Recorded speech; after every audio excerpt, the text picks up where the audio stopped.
live.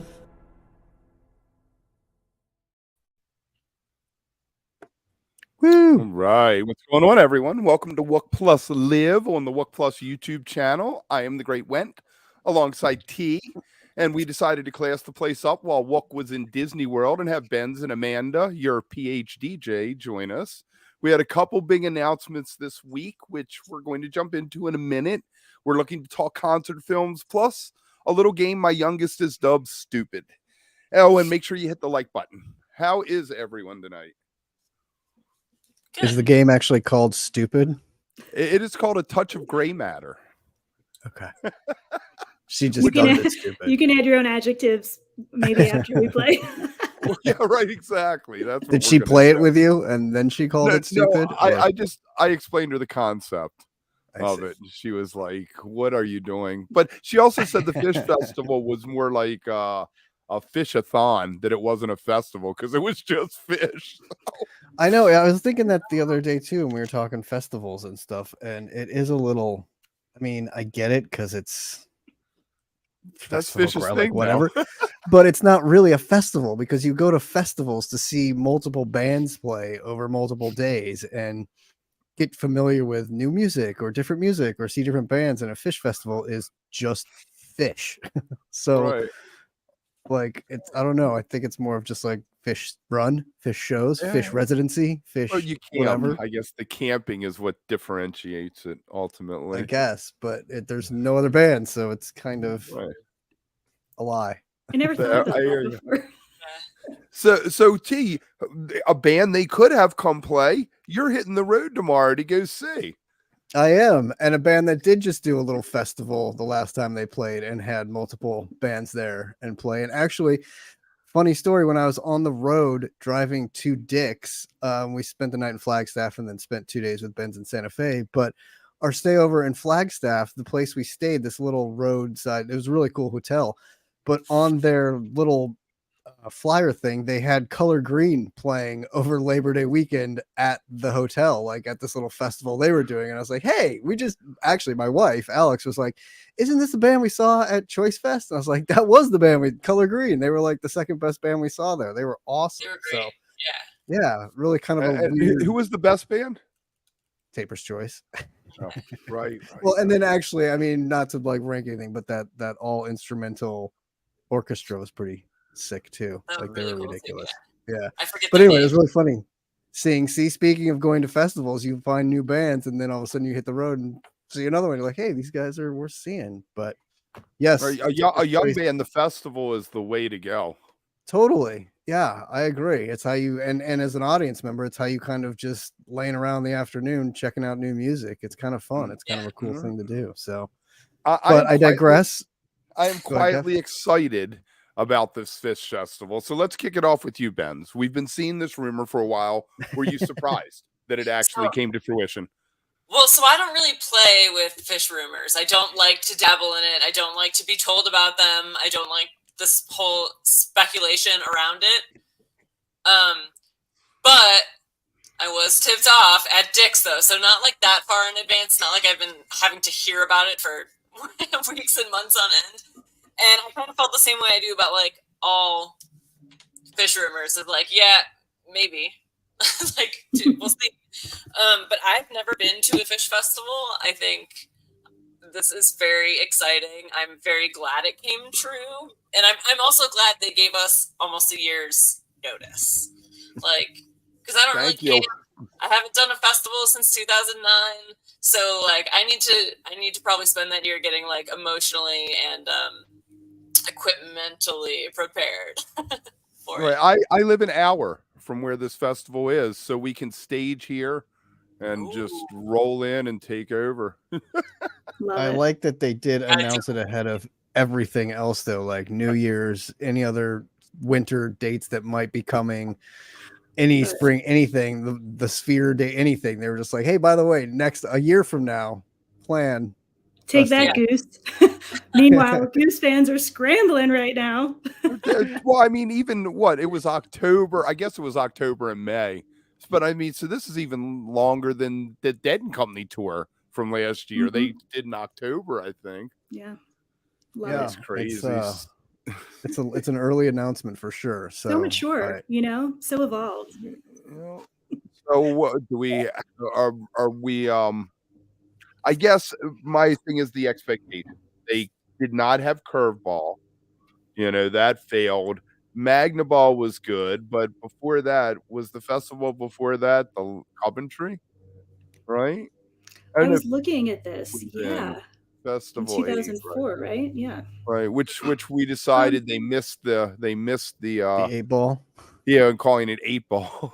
Since all the other ones are balls, that should have been the 8 ball. But the that was the only one I've been to actually, because it was on the West Coast, so I could actually get to that one. But yeah, I'm surprised. Honestly, they're doing another one. It's kind of shocking to me, actually, in Delaware, which I guess hotels in the area are already sold out because wooks are wooks, but people have already procured their reservations and booked hotels and everything. So wow. And it's summer. Funny. I mean, it's Delaware makes its money off tourism in the summer, Yeah. All those poor people going to Rehoboth Beach are going to be completely confused. Right. What is this? I do kind of always love that though when Phish descends, like Phish fans descend on some random fucking town that like doesn't usually get a lot of anything, and then all of a sudden, Maine.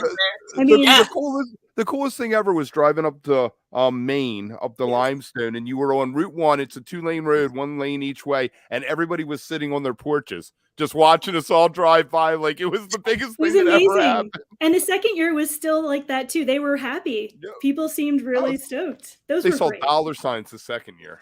Absolutely. They knew. Now, apparently Firefly was here. Have any of you ever been to the Firefly Music Festival? Have not. Okay.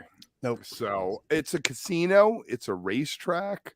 Apparently, one of the camping areas is called Glen Close.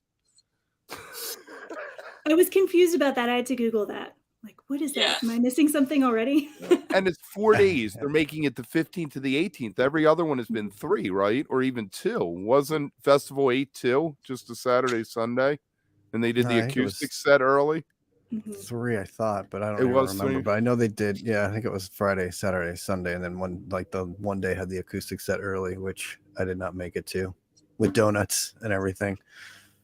Okay, we got questions. But that one also, the funny thing about that one though, real quick, Kev, is that one coincided with Halloween. So you got the Halloween stone set in the festival, which was really cool. So it kind of like had this dual, and everyone was dressed up for Halloween, which made it even like crazier. So that was a really fun. And they did a save the date for that one too, and it was kind of like interactive, right? Where they were kind of taking the states off, and no one knew what was going to happen. The states and the albums, like they did a huge album countdown for that one too, and kept like crossing off the albums. And I think the final 3 were like a Michael Jackson album and I was disappointed several times over that. I thought that was the best. That was one of my favorite shows, favorite Halloweens. That album is fantastic. So getting into this place is a casino and a racetrack, so they accounted for traffic coming into it.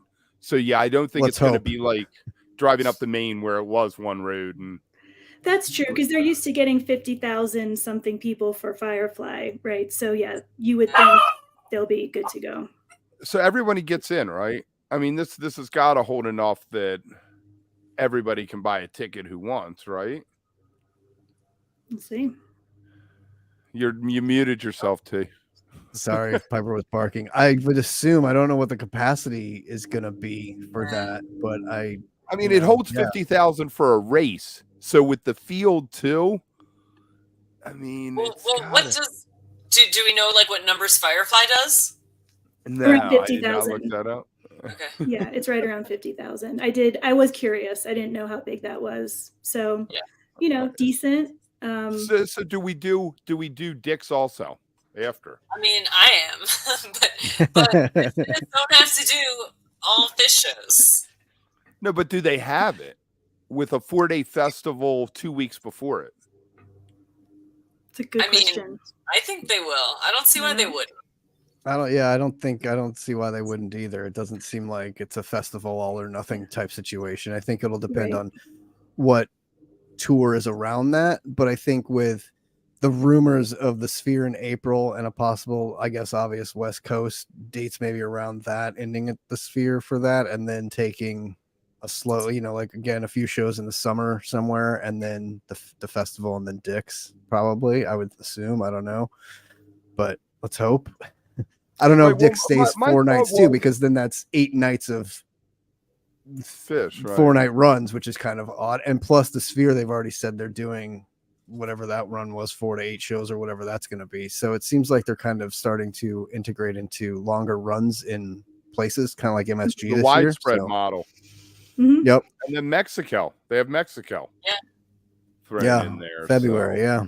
And I guess Yeah. all things being equal, being in the same location for a couple of days is easier for them, right? Like than even heading out the way they Traveling, normally yeah. would. So maybe you're not thinking of the fans so much, but for them, to me, that feels like they could totally do that.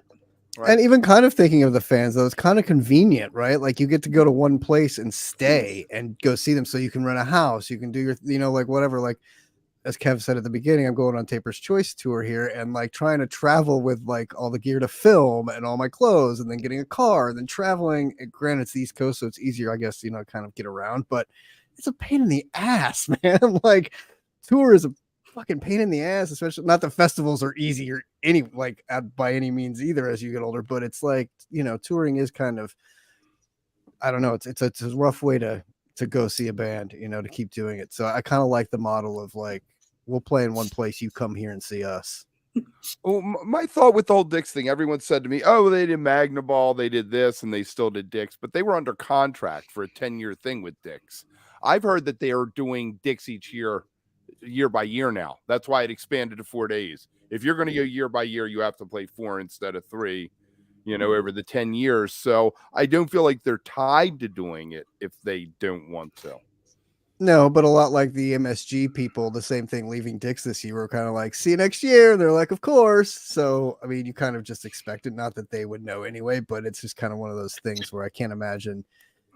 I don't know. It'd be pretty shocking to just uproot and say no more Dick's without like kind of telling people this was like our last year of doing Dick's, or something. Cause all of a sudden you're like, wait, what the fuck? Like, what am I going to do Labor Day now? I mean, and the entire, ecosystem that has grown around Dick's Weekend. We were talking about this, like this year for Dick's Weekend, I definitely saw Phish, but I also saw a ton of late nights because I was super excited about those. And that has all kind of just grown up around it because there's so much support in Denver for the live music thing, Totally agree. And like Night Zero has become a real, last year was Taper's Choice. This year we went to Gorilla Toss, and there was that other thing going on at Meow Wolf. So there was 2 big things going on Night Zero that you could go to. It really is. It's becoming a 5-6 day event, which again is kind of fun. Like you go and like plant down and like get ready for a long weekend of fun. So I think Kev loves Dick's. I had fun, but I wish that I had not bought a 4-day pass and just decided each day, because Sunday I could have not gone and gone out afterwards. There was you see that after the Sunday show, though, going into the Sunday show, you were like, I'm not missing this Sunday show because these last 3 nights have been so fucking good. So afterwards, well, before I went, I was going to blow off Saturday night and not. Well, and Friday, you're like, I don't even know why I'm going Friday and Saturday. Which blow off all of them and just go go to actor shows. So tempting. Oh man, it was a good time though. It was a good time. It was a great time. It was. Another band announced that they're doing destination shows. Dead and Company. We speculated as soon as it was over. We asked Matt even, what's up? Dead and Company going to get back together? What's next? Oh, nothing's going to happen. We don't know anything. Now we have Mexico. It's called Dead Ahead. Let me see if I can pull the screen up with it. So is this an audition for the new John Mayer / Jerry Garcia position in the band? Is that what this is kind of doing? Yeah. Nice. So there it is. Can I zoom in maybe? Let's see. All right. So it's Wolf Brothers one night, right? And we got Oberlin opening up, which is, who is that from Goose, Amanda?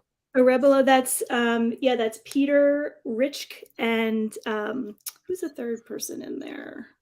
It's Jeff. And Jeff, yeah. Jeff. Yep. Who apparently bought tires from Scott recently. So shout out to Goose for supporting the ex-Waddy there. Wody, my bad.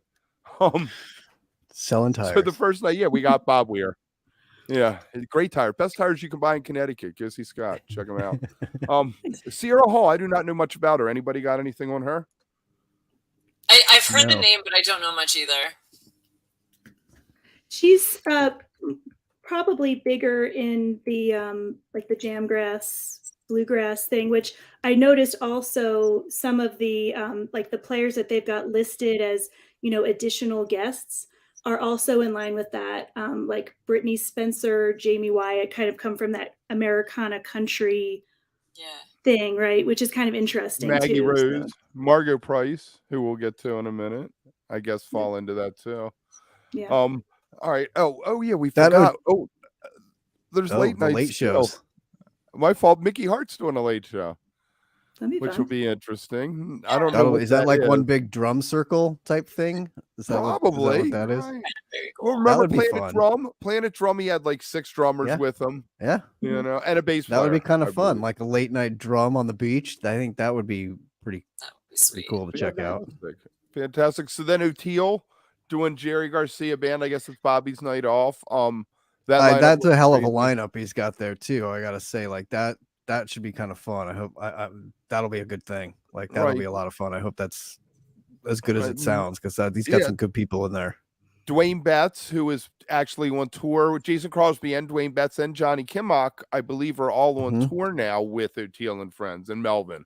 So I think they're touring this month, and then they're getting that back together with the Tab Horns and a couple other nice people. horn section. Fantastic. And that'll be fun. The late night, I guess, caught your eye, Amanda. It did. Yeah. And I know we were talking about this a little bit. First of all, I love that Lettuce is going to be there. For me, as like a big funk fan, you know, love what they do, I would not have necessarily thought of them within kind of the overall sphere of everybody else. But we were talking, and Mercedes, I think you had seen them in New Orleans, right? And so maybe this is a little more kind of realistic than I was thinking, just where they're going to fit in. So it wasn't New Orleans. It was at the I'm totally brain farting right now, and not intentionally. The venue in New Haven that's like new and popular. West Bowl? Oh, Westville? Yeah, the Bowl. There we go, Westville. I kept thinking of, anyway. I was like, New Orleans and I was like, that's not the right word. So yeah, they did like a Days Between festival that was like just a 1-day festival. I think it started at 4, and it had like a great lineup. I went because Grace Potter was on the lineup, and then Warren Haynes, and the two of them played together. And then the main like headliner, I guess, was Lettuce doing a tribute to Jerry Garcia, not specifically Jerry Band. I think they did play some Dead songs, but they definitely played a few. I know they opened with Keepers. I want to say they played Dear Prudence. And it was awesome. Like, it was so cool. It was so well done. It was so fun. I think it's really going to, like, completely suit the vibe in this, like, time slot at this festival, in this setting. Like, that's one not to miss, I think. And late night. Like, they're doing 2 late night shows that, I mean, I've seen them at Jazz Fest do late night at Tips, and it is so much fun, because those shows that start at midnight and get out at 2, 3, or start at 1 and get out at 4 are the best shows, in my opinion, at Jazz Fest. Like, they're the funnest. Like, you get such great jams out of them and stuff. But I think this will be fun. Like, you come right out of that O'Teal and Friends celebration of Jerry and go right into a Lettuce kind of same thing. So they're probably not going to be playing the same song. So you're going to get a lot of Jerry tunes in a night, which is cool. I feel like, Amanda, you had talked to Neil Evans, and his solo stuff is very reminiscent of Motown, the 70s soul, all that. So I totally see them, How Sweet It Is, all those Jerry tunes that he covered, I think would totally fit into that whole thing. Yeah. Nigel? Yeah, for sure. Yeah. There is that factor, and he does bring that soulfulness. And so the energy is going to be amazing. And yeah, to your point, T, out here in Denver, those Lettuce guys pop up all the time at the late night venues. And the second they walk in the door, whether they were planning to or not, they're up on that stage for 4 Going, hours, right? like It's go, yeah, amazing. it's like it's a go time. And I mean, Yeah. I think I wouldn't be surprised if they pop up somewhere along the line on the regular shows as well, possibly even that night with O'Teal. I mean, they're on the same stage. It looks like Oh, yeah. those first 2 late shows are on the beach stage, and then the second 2 the next night are All kind of right. on Well, Benny different. with Natalie would be great. I mean, you've really got some like setup there that would be so perfect. So yeah, I could totally see that. Zoids definitely. Definitely. I think so. I think I don't know. It sounds really fun. Like, I think, you know, on the beach in Mexico, in the sand, I think it just sounds like so much fun to me. I don't definitely am not going to be able to make it in January. Like, it's a little too early in the year for that for me. But I think, I mean, it looks like a hell of a festival. Like, and then 2 nights of the new. Yeah, we'll bring that's it what I back up, wanted Kev, to. the new Dead and Co. or the new Dead Ahead, I guess. God, there's so many. Right. So the first thing that jumped out to me, T, about it was O'Teal and Don Was are both bass players, which I found fascinating. And they're both listed as being in the Dead Ahead sets. And the other thing is the guitar player, they're bringing in 2 heavy hitters. If you don't like Goose, maybe Rick isn't a heavy hitter, but I think he works well within the context of what the Grateful Dead does. And it was reminiscent to me of 2004, 2003. The Dead, remember, with Joan Osborne and Warren Haynes. Yeah. I wonder if it's going to have that more kind of a feel, you know, but better, I think. I wasn't a big fan of that lineup of them when I saw them a couple times, but I became so enamored with Johnny Boy. You know, I'm wondering what it's going to be like, you know. And it feels like, I mean, it feels very you know, Goosey. Like, they definitely, you know, with Goose being down there last year and Bobby hanging out with them so much and all of that kind of back and forth, it's kind of funny that that's who they've kind of latched on to with the symbiotic relationship there, and, like, you know, bringing Rick in to play some of that, which it will be interesting to see how those sound. Obviously now you get to compare that to Johnny, who you used to compare to Jerry. So now you're going to be comparing this version to kind of both of those versions and seeing where this falls. So, right. Well, but Derek, you know, kudos for them for going. Derek and Susan are going to be a home run off the bat because they are so well together, you know. Well, and is she going to be like, is she going to sing the Donna parts or the Jerry parts? I'm intrigued about that too, or both. But I guess those kind of overlap. She sings Sugar, doesn't she sing Sugaree with Tedeschi Trucks Band? I'm not sure, but that wouldn't surprise me. But I also think it's funny how we were all joking during the SPAC shows, like Dead and Trucks, or like Trucks and Company or something like that, and now we get this lineup. Like, that's wonderful.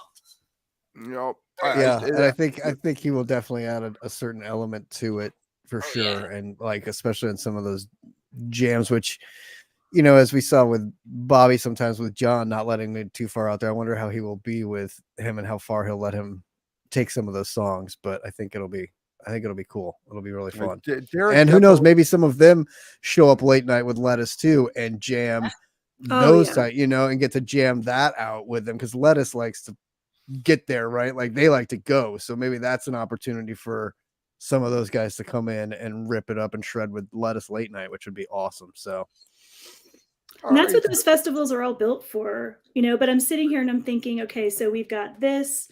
Obviously, you know, Phish. I'm a Strings and Soul person. That's December. And then announced a little while ago was that lineup with DJ Logic and Medeski and the new Master Sounds. That's going to be late November. I mean, where's that line of credit? So I think Tom was mentioning, like, where do I sign up for that? Like, I'll, you know, sell some plasma, whatever. The thing with the new Master Sounds is in the United States, or is it? It's in Baja. Right, because somebody can't hang out in the United States or something, right? There's some visa things, extradition problems, and don't get. We can only play Belize. They don't have an extradition. No comment, but yes. But it's also an interesting comparison, as we were just talking about, like Phish doing their solo fest by themselves, and then seeing something like this lineup again. Like, it's those late night shows too that you kind of like. I know Phish comes out sometimes and will do a late night set, but it's very different than like what you're going to get from say Can any DJ. other band? Can any other band walk out there and say we're going to do a 4-day festival with just us and actually have people show up? Not like that. I do think that we shouldn't particularly assume things based on Phish's past. I mean, I know we have like this idea of what they do traditionally, but that could be subject to change at any time. I would be all for it. What's that? I would be all for it too. Like something, to bring in a little bit something different. Especially with how much it seems like Trey has been sitting in with other people and trying different projects and, sledding around a little bit. Like, it kind of wouldn't surprise me if we were in for a surprise. But and Giz playing right there on one. At Forest Hills, time. Right? So can we get an afternoon set with the symphony and Trey, or just some strings like he did at the Beacon? That would be fun. I mean, you never know. Yeah, let's start some rumors. Yes, Benz is starting Phish rumors. She is. Let's do it. I'm all in for that. Well, the newest Phish rumor I'm starting is that Trey is going to play with the Santa Fe Symphony at the Opera House next year. So you can go right up the street. So I can go. Yes. You ought to talk to Matt about getting Bobby out there though, because Bobby actually is playing with symphonies these days, and that venue is ridiculously cool. And Santa Fe seems like a perfect place for him. The Wolf Brothers would be perfect there. I mean, with just the couple strings and the horns, and that would be awesome. Fantastic. So, all right, you guys want to play a game? I'm not sure what the rules are. Oh, it's going to be stupid. Here's the intro.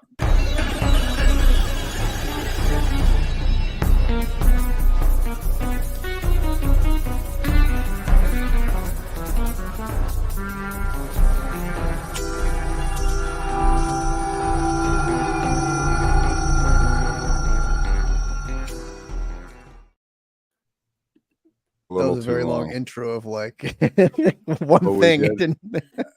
Okay. Or before we start the game, though, I got something unsettling that I think I need to get out there. Only 2 of 10 people who watch this show subscribe, and it hurts. So I'm asking you all, be beautiful. Don't just watch and run without hitting like and subscribe for us. So the way this game works is I'm just going to ask you guys a question, and we'll go around the circle, and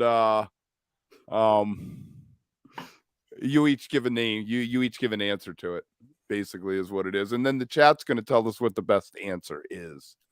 Kev, your cat is extremely entertaining right now. He's really giving himself a bath back there. It's her. I love how she is like right in the side of the frame. So like she knows right where to be, so she's not blocked by you or out of frame. And it's like, okay, we'll digress for a second about the cat. The cat lived here almost a year, and I never saw it. Never came around me, never talked to me, anything. I was in that tornado that night. It came in, slept on the couch for the first time, and it will not leave the room now.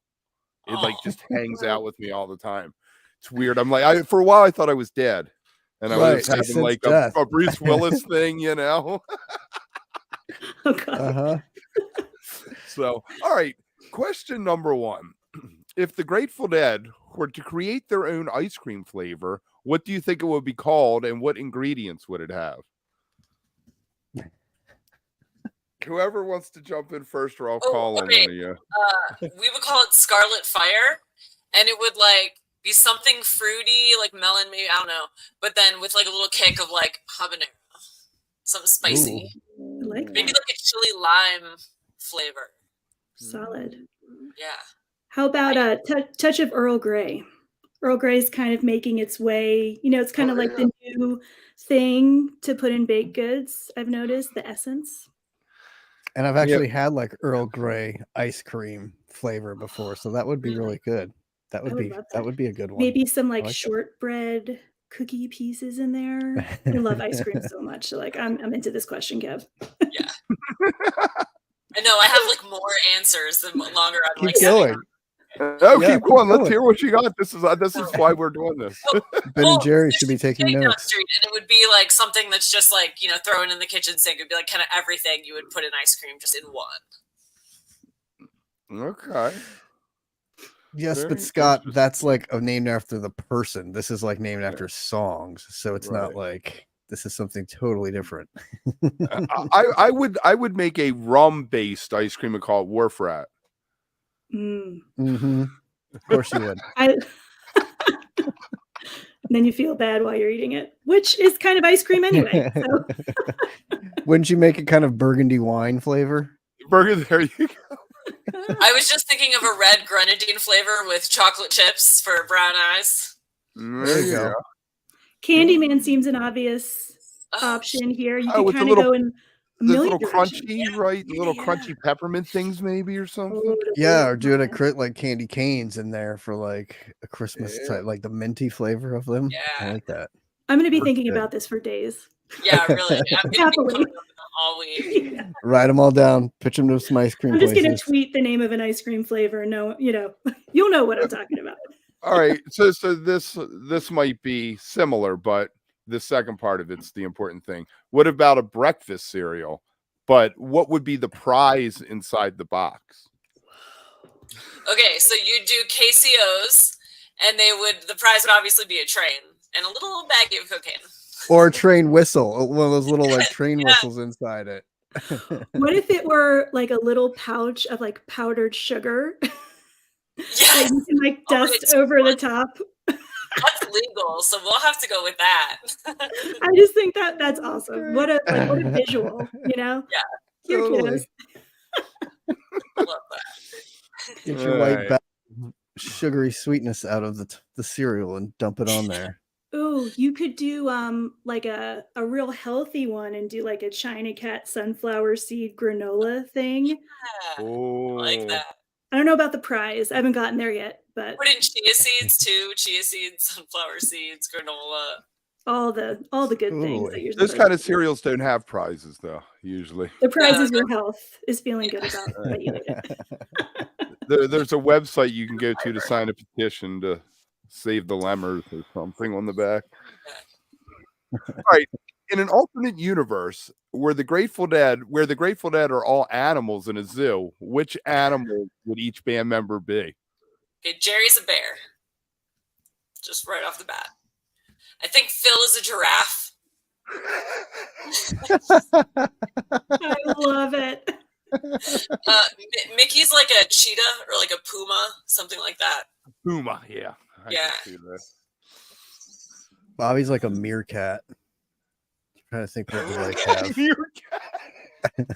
I have to look up a Pops meerkat. Vince would be what was Eeyore? That would probably be who Vince was. Oh. Like an elephant? Well, Eeyore wasn't an elephant, he was a donkey, yeah. A donkey. Heffalump was the elephant. Heffalump, and that was added much later when my kids were kids. Billy's a raccoon. Okay, fair enough. So this does remind me of some of the favorite like memes of all time that I've ever seen, which is Bobby and my dog, right? And they look the same. It's people that put up pictures of their dogs like with their face out the window in the wind. And I will find this. I will share it. So for him, I have to go with a dog because I've seen so many of those pictures. And is that like Bobby now with his full with the full-on hair, the whole situation. Mm-hmm. Yeah. Right. I would think Brent was the dog from what I've heard from people. Keith is a sloth. I like Keith being a sloth. That's funny. Keith is a sloth. What's Donna? I was gonna say, what's Pigpen? Does he have to be a feral hog? Wow, yes, definitely a hog. He's Piglet. Pig. He's a greasy pig. It's up Donna in the would trough. be like some kind of a bird. A flamingo. I think. But I'm thinking of like the standing birds, so like a flamingo or like something like that. Definitely, yeah. A bird that can't sing? No, I'm kidding. We're all going to hell. All right. Yeah. Next question. The Grateful Dead are on Chopped. What are they each making, and who's going to win? I'm sorry. Say that one more time. The Grateful Dead are on Chopped.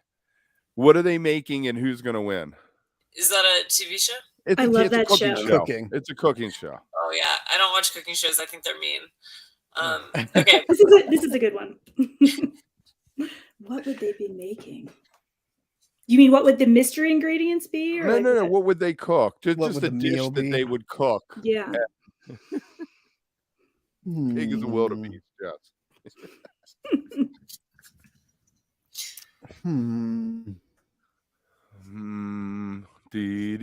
I stumped you on this. Benz didn't jump in because she doesn't watch cooking shows, so she's like that. Jerry would make something like corned beef hash or something. Like he'd make something that was just bad for you and filling. And Bobby's making banana pancakes. I like that. That's good. Uncle John's ham. Bobby used to be into that macrobiotic thing and only eat white rice and drink water or something like that at one time. Brown rice. Didn't Jerry love hot dogs? Yes. Oh yeah, chili dog. So some kind of hot dog meal. Yeah. He would make it just a cheap ass hot dog with a can of Hormel dumped on top of them. So into that. I see Phil making something like really, really involved. Beef Wellington or some shit. Yeah, exactly. Like getting really into it, making something very involved. So they had this, so when Terrapin Crossroads was a restaurant and Phil owned it, I like to think he had input on the menu, even though he probably didn't. But there was this amazing crab toast with like avocado on it, and it was almost kind of like a lobster roll, but crab, and served like open face on really good sourdough. I miss it. Ugh. That sounds amazing. Maybe Phil would make that. Did Terrapin Station close down, Benz? Is that it did? Deal? Yeah, it did close, but it looks like Phil is still doing like Terrapin branded events around Marin County, so that's cool. Right. There's some outdoor venue or something. He's been playing some shows in like a couple different. I've seen 2 different locations, and also doing like a run, like a 5K or something like that around it. I don't know that Phil is running. If he is, more power to him. Yeah, right. Bobby could. Doubtful. Bobby would knock that shit out.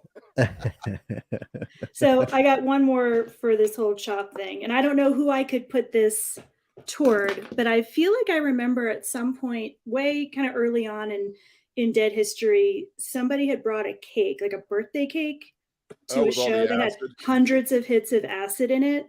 In the frosting. Yeah, right? So somebody's got to be doing something like that, you know. Don't eat the cake, but you can taste the frosting. Yeah, just a little.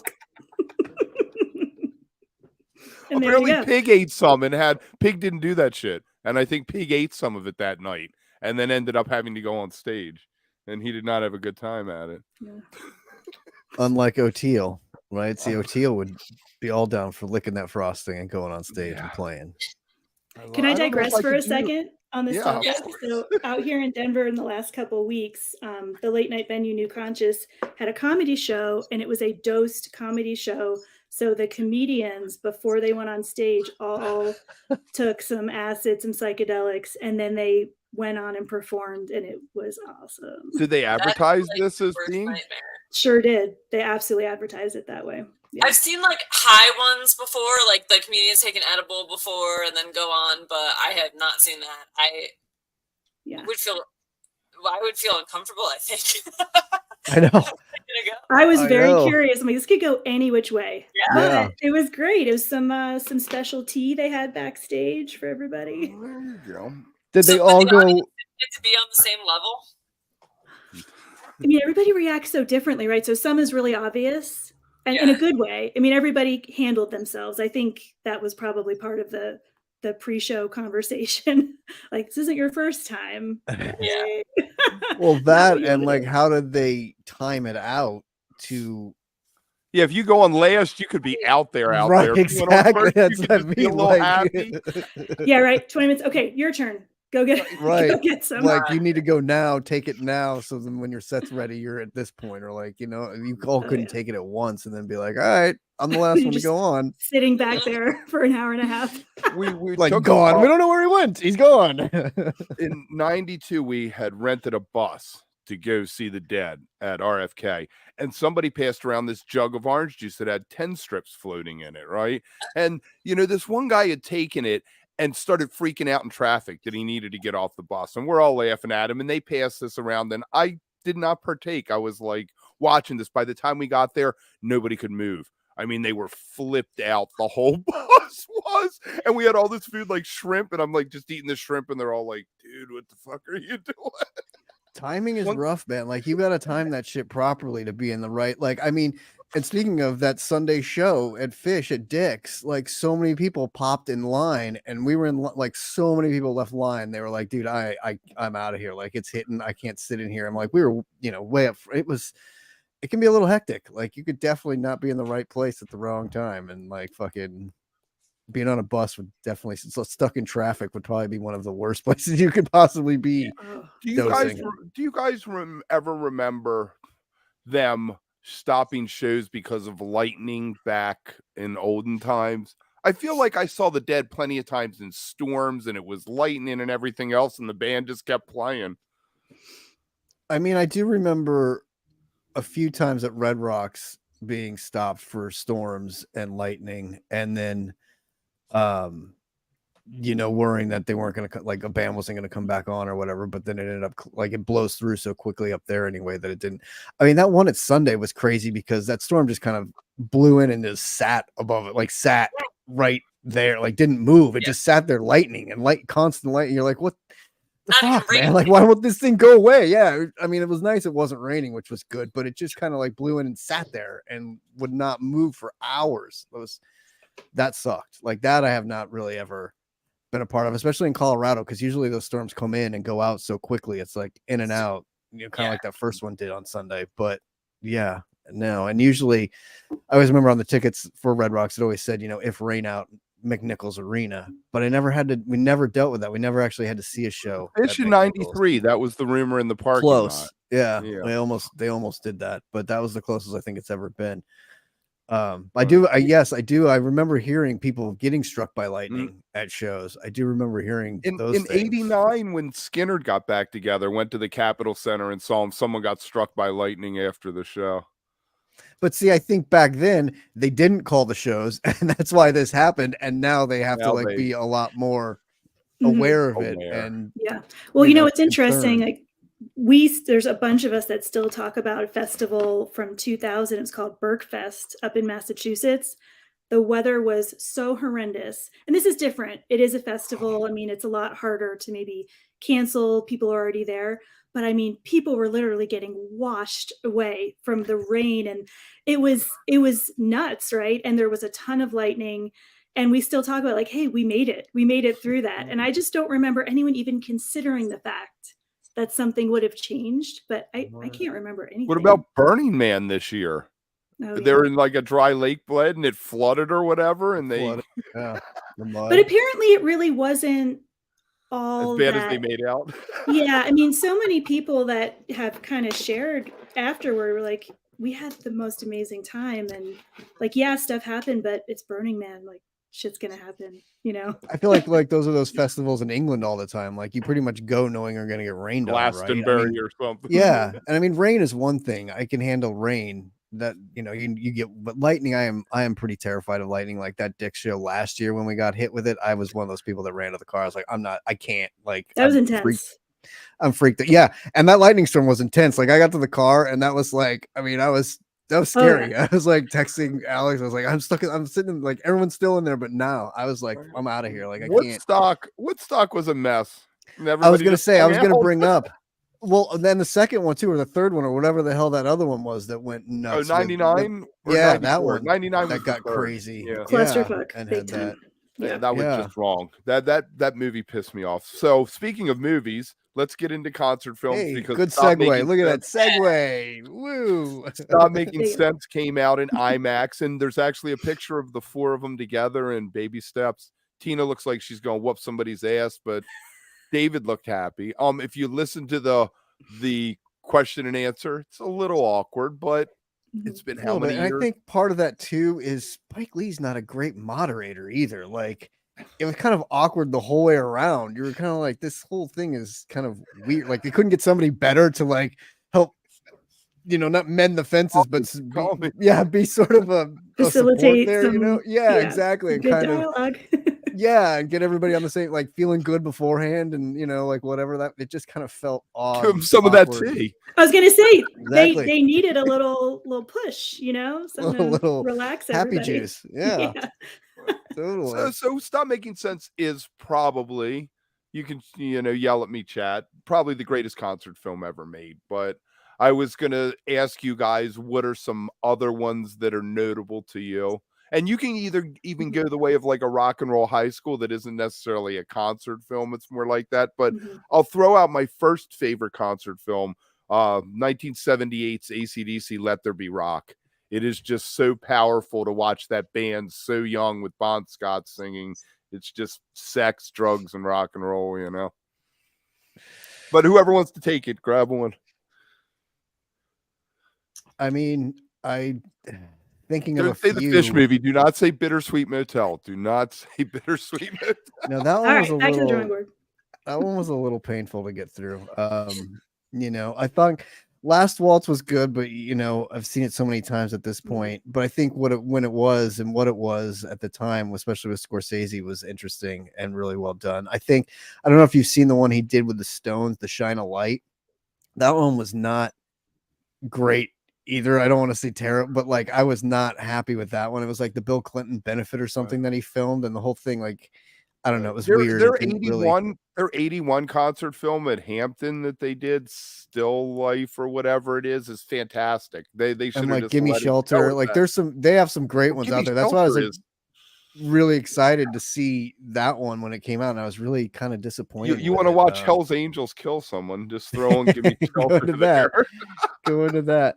I think Jack White did one too with a bunch of guitar, like The Edge and somebody else. I can't remember what that one was called. I can't remember what that one was called, but it was decent. It wasn't anything spectacular, but it was decent. It was good. My problem with the Grateful Dead movie Calico Wombat is that they don't show whole performances. I was going to say, Sarah's in there naming all the ones I was going to say. Festival Express, definitely one of my favorites. I do love the Grateful Dead movie. I like Dead Ahead better. The 81, the Warfield 81 Dead Ahead, because it was a straight concert. But the Grateful Dead movie, the beginning, I mean, that first 10-minute animation is just... Yeah, it's very cool. Somebody grabbed mine, which was The Sign of the Times, late 80s Prince. Oh, so good. The shots of him in Purple Rain, the concert shots at First Avenue in Purple Rain are some classic footage. Yeah. There's a great party. Okay. Amanda, go ahead. I'm not a huge fan of the Police or Sting, but Sting has a documentary, and it's like you can watch it for free, I think on Facebook or somewhere. I forget what it's called.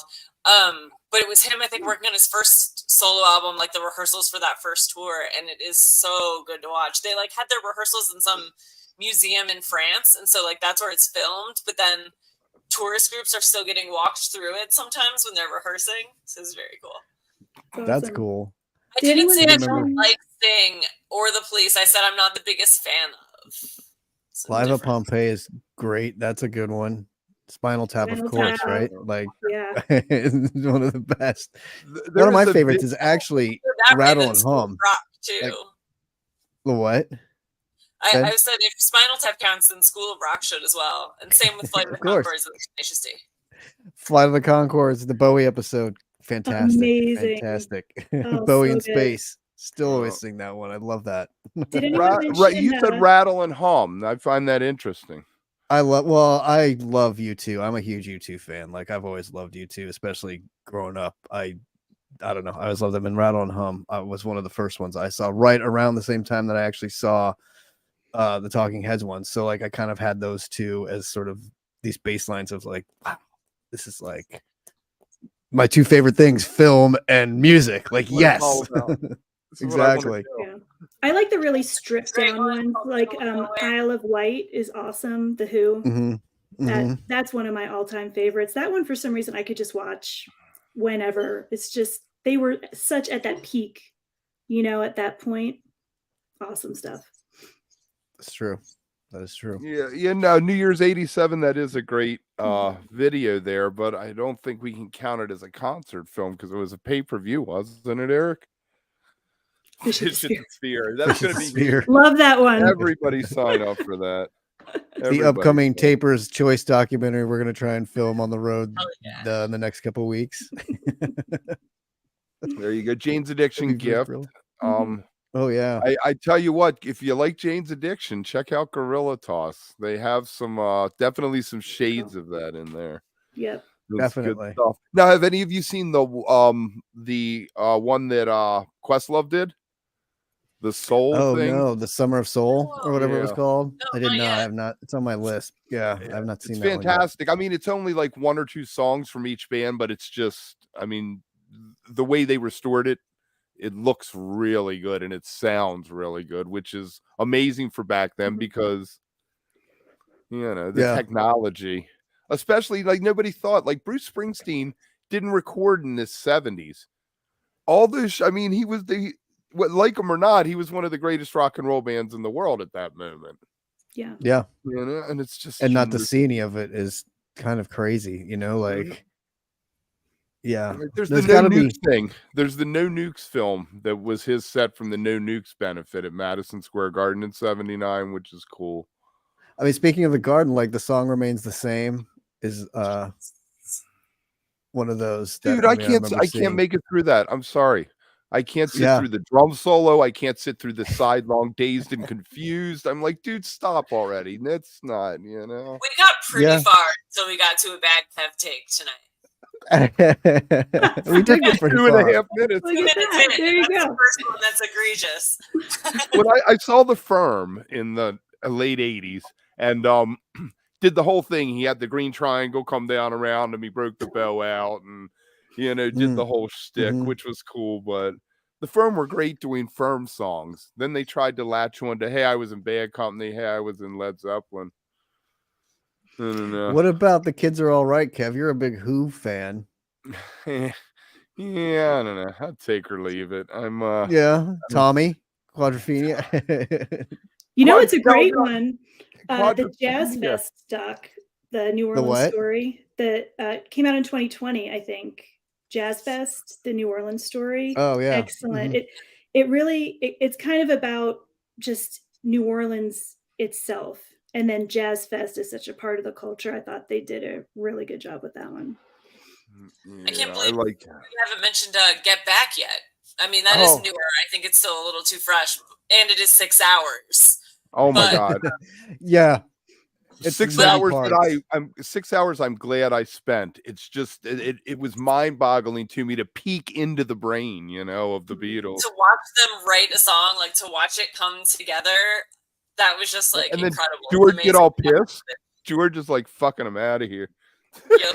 Well, and the cool thing about that was it was such like, you know, those lost footage type things that like you don't even, you know, you find this archival footage and then you have to find, you know, Peter Jackson's amazing. So to be able to go, I can't imagine going through all of that footage and trying to piece together something that makes sense or something that, you know, instead of just like kind of putting it in like, here, just watch all these home movies, like go create, you know what I mean? But actually try to like edit something together out of that and put it together is like mind-boggling awesome.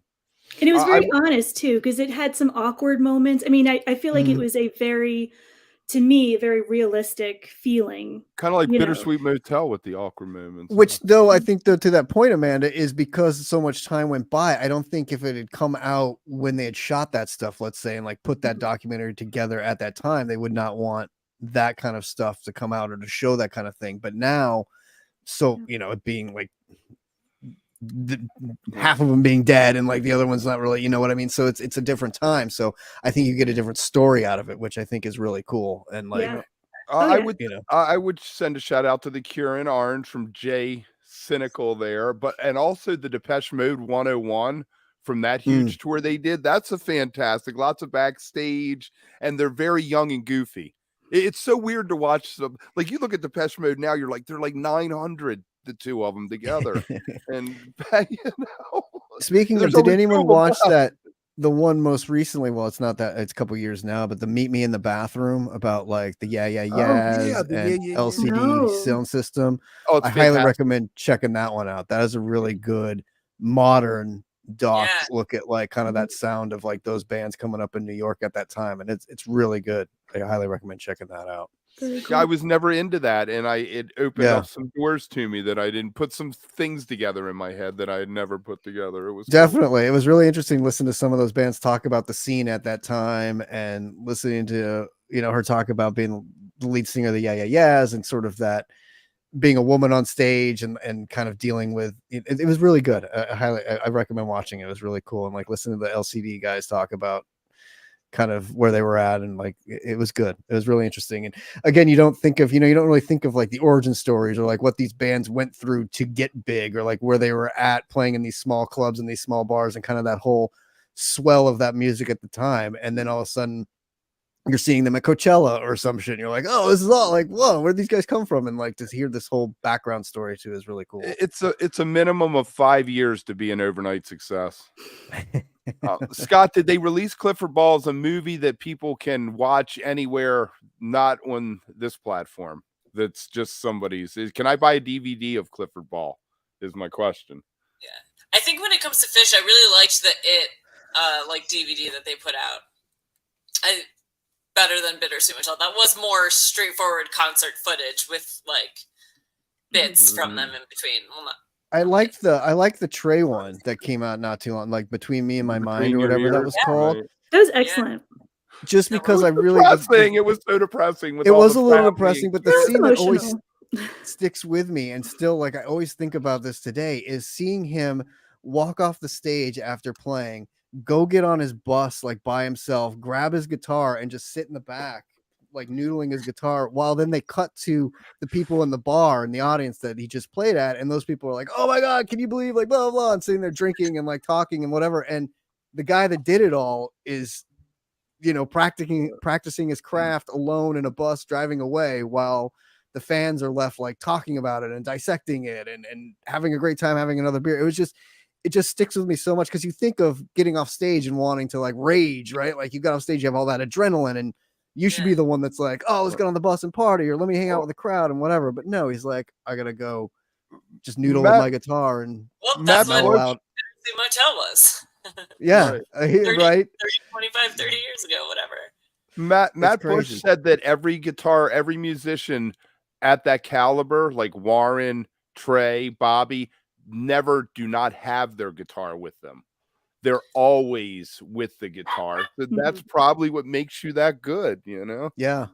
Well, I mean, you look at even like the pictures of Trey, like backstage before the show and stuff. He's like, his guitar is attached to him. I feel like even at home, his wife must be so like, put that thing away, like come to dinner and like, you know, and like leave your guitar. You can't bring your guitar to the dinner table tonight, Trey. I'm sorry. You know, like he's just always constantly playing it, which is what you do, I guess, to be a master of it, right? Like that's the craft. But it's just so fascinating to see something like that, and not, you know, I think it's also changed a bit too with as you obviously get older, and you know, I think it's a different time than it was back in the day with, you know, rock and roll too, like where you would slam a bottle of, you know, a fifth of Jack after a show, or like go back and destroy your hotel room and kind of live that lifestyle. I think it's kind of different these days anyway, but it's not what I always pictured as a rock star, right? Like I always pictured that hotel trashing type thing, not the guy that just gets on the bus and exactly, throw the TV out the window, you know, like, you know. And so we're at an interesting time of like watching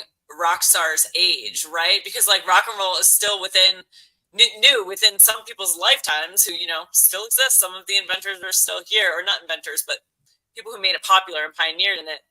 And so we've kind of never seen what that looks like when it ages. Now we are. Right. Like the Stones. Stones doing yoga now after shows, and like totally being healthy, and like having chefs and doing that, you know, going from doing a bunch of blow and cocaine and having a fifth of Jack to now doing yoga and eating healthy. And like, you know, it's so weird. Yeah, it's interesting to wonder about, you know, the ones we've lost, how they might be if they had been old. Jerry, Janice. Yeah. If Jim Morrison would they have gotten healthy? Would Jerry have lost a lot of weight and like gotten in shape, taking care of himself? If Jim Morrison had lived, he would have turned into Eric Clapton or Van Morrison. He would have been a fucking vaccine truther. Surly son of a bitch. Totally. No, remember when Jerry was cool and he was like this teddy bear, and now he's this dick. It's all hard. I mean, if you look at some of what doing the Bobby workout with him, passing the kettlebell. I saw an article from '81 talking to the Stones about their resurgence and how old they were in '81, and Mick Jagger was like, "We'll play as long as we can." Well, I guess. And they are. 30 some Yeah. years later, you're still kicking it, man. Yeah, and that Gotta was give 20 him years that. in already. Like, so, Mm. you know, like it is crazy to, you know, and even new bands coming up. Yes, there are the exceptions that rage and party and stuff, but I feel like there's a different mentality and a different way of doing it now. And it's so much more corporate and, you know, and you want to try and, you know, succeed and have a little bit of longevity, but it's so different now, you know, like I feel like they're a lot more health conscious and like a little bit more on that train as opposed to like trying to just like, I feel like Amy Winehouse was kind of the last of that ilk that was sort of like still on, you know, Really torturing interesting. yourself to get through it, you know, and having that talent there, but like not being able to get over it and, you know, that kind of thing. I bet there's a bunch of Amy Winehouses in some rinky-dink bars all across this country. Oh, for right sure, now. but they never make it past that level, right? Like they Right, never to the get next. to, like they burn out before they get there. Well, her first hit song was Rehab. I mean, she was like, "This is where we are." Write what you know. All right. Last thoughts, anybody? Go No, see if you're Stop back east, go ahead, Benz. I was just saying, go see Stop Making Sense. Yes, It'll be cool. I like it. And And if you're back east in the between New York, Boston, Vermont, Rhode Island, Philly, or that a festival in New York, come see Taper's Choice. Find me. Yep. I'll be at pretty much every show, filming, doing something fun. And check the socials because we may be streaming some of it. We may be able to do some of it live, and make sure that you if check. If we can get it to work, we'll definitely try and stream a show or two here and there on it. If not, I may even just try to put it on Mixler. So I'll post the stuff though and let people know so at least you can hear it and see it. But definitely after tour, we should have some good footage and some stuff to put out. And I'm still working on the Choice Fest video, which I was hoping to get done before, but I wasn't able to. So, but yeah, anybody in those places, try and come out and see us. We'll be there. And make sure if anybody out there who doesn't know, Amanda and I have a podcast, All That Jam. We're 230 some episodes in, something every day drops. So make sure you find that too. Check that out. And we will be back next week in some configuration. I may be with T somewhere, and it may be Llama and Wook, and who knows. But we'll see. Who knows? Like, You never subscribe, know. show us some love. Make sure you subscribe. Show us that love. See you guys.